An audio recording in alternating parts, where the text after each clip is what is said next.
In 1967, Carroll Shelby gambled that raw speed could force American consumers to pay a 50% premium for a Ford Mustang.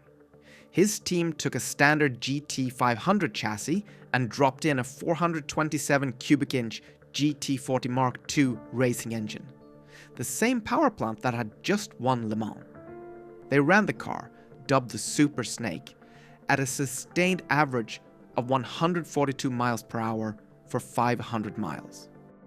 The engineering was flawless, but the business case was a disaster. When Shelby offered a limited run of 50 units to the public at $8,000 each, the market response was silence.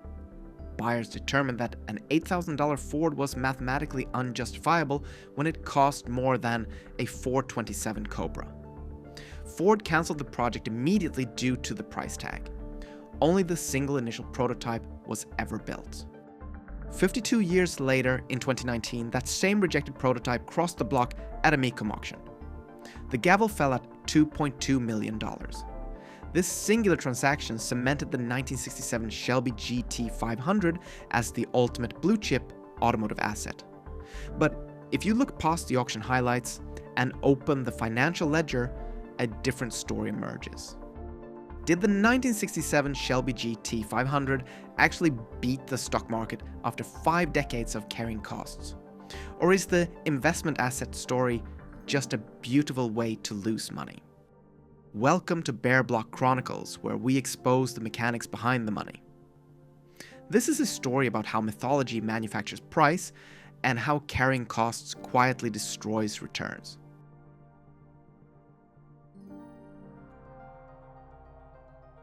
The valuation curve of this vehicle does not begin at a modern auction block.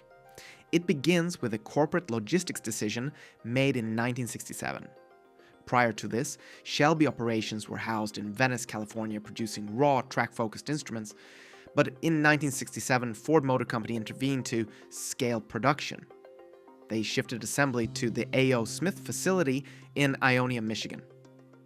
This was no longer a hot rod shop project. It was the integration of a specialty product into a corporate manufacturing apparatus. To justify the corporate markup, Ford fitted the vehicle with a 428 cubic inch Police Interceptor V8 and utilized twin Holley 4-barrel carburetors. It was an accessible exotic. The base MSRP for a standard 1967 Mustang Fastback was roughly $2,700. The GT500 commanded $4,195. While a 55% markup sounds aggressive, the inflation-adjusted reality tells a different story. In 2026 purchasing power, that $4,195 translates to roughly $40,000. The original buyer was not purchasing a supercar. They were buying a high-end consumer product equivalent to a modern entry-level luxury coupe. This price point becomes particularly compelling when compared to its direct competitor, the 1967 Chevrolet Camaro Z28. Chevrolet built the Z28 as a secret homologation special for the SCCA Trans Am series, producing only 602 units compared to Shelby's 2,048 fastbacks. Most investors assume that scarcity drives value. The Z28 is objectively 3 times rarer than the GT500. Yet, in the current market, the average Z28 struggles to break $85,000, while investment-grade Shelbys routinely clear $275,000. This disparity reveals the first crack in the asset argument. The market is not paying for mathematical scarcity, it's paying for the Shelby mythology. But there is a second price tag attached to that mythology, and it's written in invisible ink.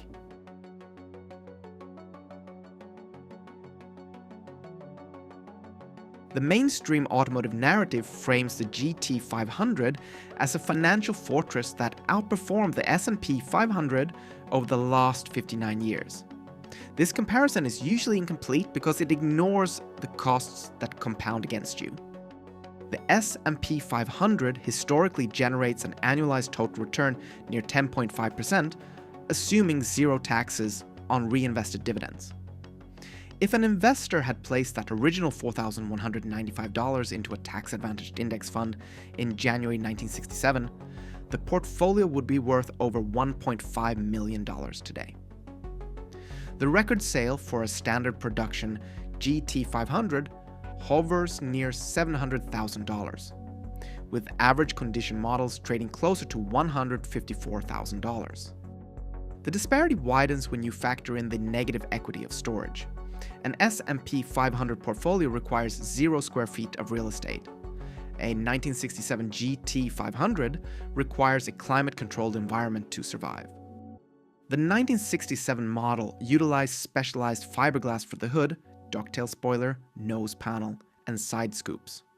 This material is distinct from the stamped steel of a standard Mustang and is highly susceptible to stress fracturing. To prevent the bodywork from self-destructing, the car must be kept in strict climate control.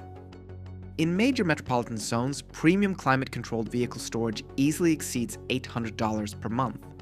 Even in mid-market urban centers, reliable facility access costs hundreds of dollars per month. Over a 10-year hold period, storage fees alone drain over $100,000 from the asset. Beyond storage, these analog machines require constant liquidity allocation. Annual preventive maintenance for a specialized 428 police interceptor engine includes fluid cycling, carburetor synchronization, and seal replacements to prevent mechanical wear. If the fiberglass fails, the financial penalty is severe. A showroom-quality fiberglass restoration requires specialized artisan labor billed at up to $130 per hour. With total labor often exceeding 1,000 hours, a full restoration easily pushes shop invoices past $100,000. This traps the unwary investor in severe negative equity. Then there is the insurance covenant. Mainstream collector policies average $95 per month, but come with draconian lifestyle constraints. Usage is often capped at 2,500 miles per year, and policies strictly prohibit using the classic as a daily driver. Effectively, the insurance underwriters force you to treat the machine like an illiquid museum piece. When these carrying costs are subtracted from the gross appreciation, the net compound annual growth rate of the vehicle collapses. While owners were bleeding cash on storage, a legal gavel in 2025 shattered the car's biggest premium.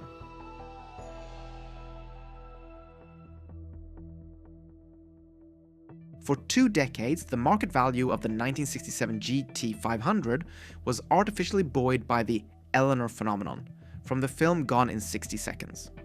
Screen-used cars sold for over $850,000, and a secondary economy of licensed tributes emerged.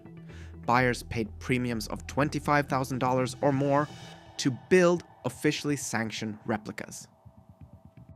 That artificial economy effectively ended in May 2025. Denise Halicki, the widow of the original filmmaker, had spent years weaponizing copyright law to seize unauthorized replicas and force settlements from builders.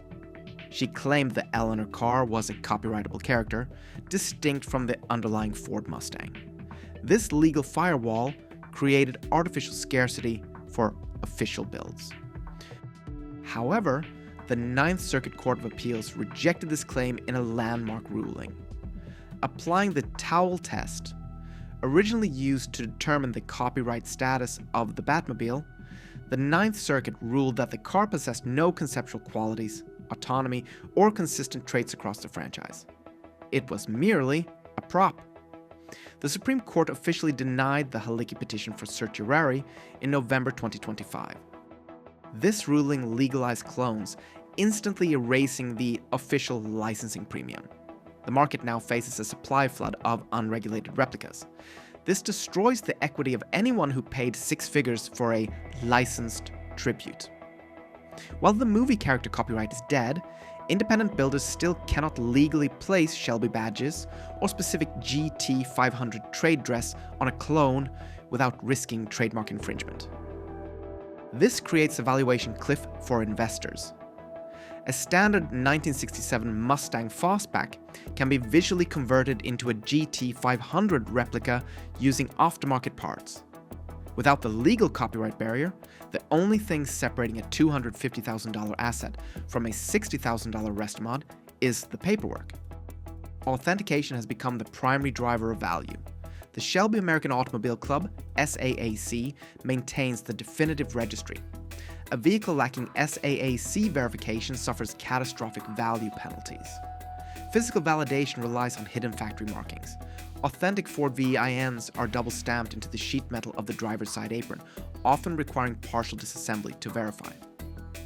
If those stamps fail to match the Elite Marti Report, which costs roughly $300 and utilizes Ford's exclusive production database, the asset plummets to the baseline price of a generic rest mod. The market is rigged against the uneducated buyer, but there is a specific way to beat the house.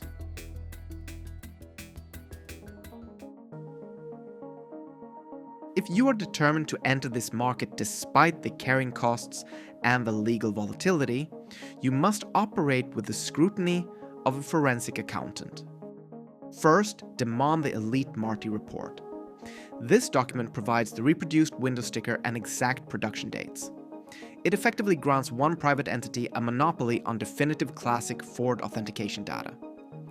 If the seller creates friction around this $300 document, walk away. Second, verify the driver's side apron VIN. Advanced counterfeiters can replicate door tags and rivets, but stamping the unibody correctly is significantly harder.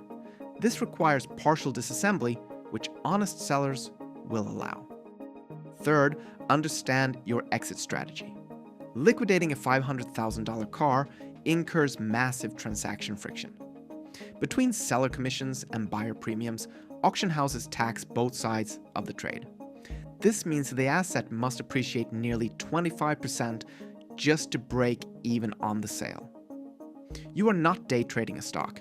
You are moving heavy, expensive inventory. Finally, ignore the Eleanor premium. The legal foundation for that pricing tier has collapsed. The only value that will survive the next decade lies in verified A.O. Smith assembled SAAC registered sheet metal. The 1967 GT500 is a mechanical triumph, but a severe financial trap. It's an asset class that demands you pay rent for its existence, limits how you can use it, and requires a lawyer to authenticate it. It didn't beat the market, it just gave us a more beautiful way to burn capital. Recent data from Hagerty Insider confirms the collector car market is sliding back to pre-pandemic levels, making this a dangerous time to catch a falling knife. We are curious if you think the analog nature of these cars justifies the carrying costs in a digital world. Let the Bear Block Chronicles community know in the comments.